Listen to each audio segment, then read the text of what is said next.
பல கோடி ரூபாய் மதிப்புள்ள 5 ஏக்கர் நிலத்தை மோசடி செய்த விவகாரத்தில் பத்திரப்பதிவுத்துறை டிஐஜி ரவீந்திரநாத்தை சேலத்தில் வைத்து சிபிசிஐடி போலீசார் கைது செய்துள்ளனர். தாம்பரம் அடுத்த வரதராஜபுரத்தை சேர்ந்த சையது அமீன் என்பவருக்கு சொந்தமான பல கோடி ரூபாய் மதிப்பு உடைய 5 ஏக்கர் நிலத்தை போலி ஆவணங்கள் மூலமாக காந்தம்மாள் என்பவருக்கு மாற்றியதாக குற்றச்சாட்டு எழுந்தது.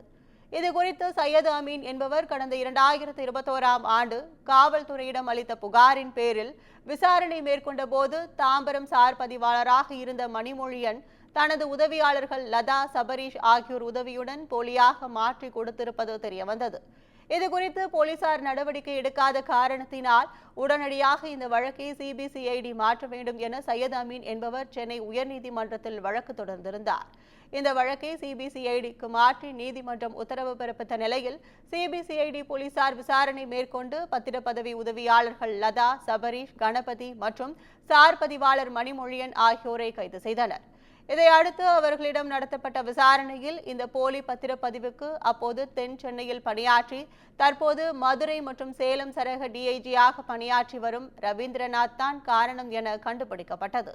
இந்நிலையில் பத்திரப்பதிவுத்துறை டிஐஜி ரவீந்திரநாத்தை சென்னை சிபிசிஐடி போலீசார் சேலத்தில் வைத்து கைது செய்து தீவிர விசாரணை மேற்கொண்டு வருகின்றனர்.